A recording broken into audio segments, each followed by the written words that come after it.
আসসালামু আলাইকুম। আজ আমি জমি সংক্রান্ত একটি সমস্যা নিয়ে আপনাদের কাছে হাজির হয়েছি। যেমন, একই জমি দুজনের কাছে বিক্রি করলে কে হবেন প্রকৃত মালিক? একটি জমি যদি ভিন্ন সময়ে দুজন ব্যক্তির কাছে বিক্রি করা হয়, তাহলে প্রকৃত মালিক কে হবেন? এ বিষয়ে আমি মাহফুজ আজ একটি স্পষ্ট ব্যাখ্যা দিয়ে আপনাদের উপকার করার চেষ্টা করব। তবে আজ আপনাদের যারা এই চ্যানেলে নতুন, তাদের স্বাগতম। আইন বিষয়ক নতুন ভিডিও নিয়মিত পেতে অবশ্যই পেজটি ফলো সাবস্ক্রাইব করে রাখবেন। আর যারা ইতিমধ্যেই ফলো সাবস্ক্রাইব করেছেন, তাদের ধন্যবাদ। আপনারা অবশ্যই ভিডিওটি লাইক, কমেন্ট, শেয়ার করে আপনাদের বন্ধুদের আইন সম্পর্কে জানতে সহায়তা করুন। ধরুন, একটি জমি 2000 সালে একজন ব্যক্তির কাছ থেকে বিক্রি করা হয়েছে, যার দলিল নম্বর 1201। পরে একই জমি 2005 সালে আরেকজনের কাছে বিক্রি করা হয়, যার দলিল নম্বর 2001। ক্রয়কৃত দ্বিতীয় ব্যক্তি সেই জমির নামজারিও করে ফেলেছেন।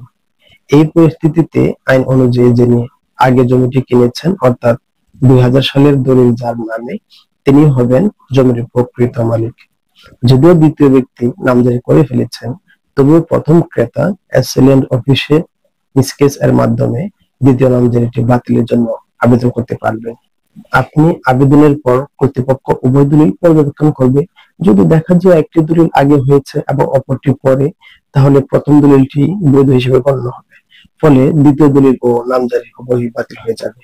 সুতরাং একই জমি একাধিকবার বিক্রি হলেও আইন অনুযায়ী যে ব্যক্তি আগে দলিল রেজিস্ট্রি করেছেন, তিনি হবেন জমির বৈধ ও প্রকৃত মালিক। এ বিষয়ে বাংলাদেশ সরকারের পক্ষ থেকে একটা নির্দেশনা দেওয়া হয়েছে।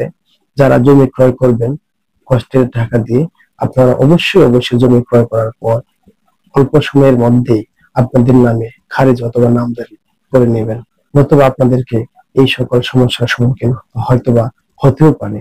সেজন্য আপনারা আইন সম্পর্কে সচেতন হন, আইন মানুন, নিজের জীবনকে আইনের পথে চলতে সহায়তা করুন। আজ এ পর্যন্ত, আপনাদেরকে ধন্যবাদ।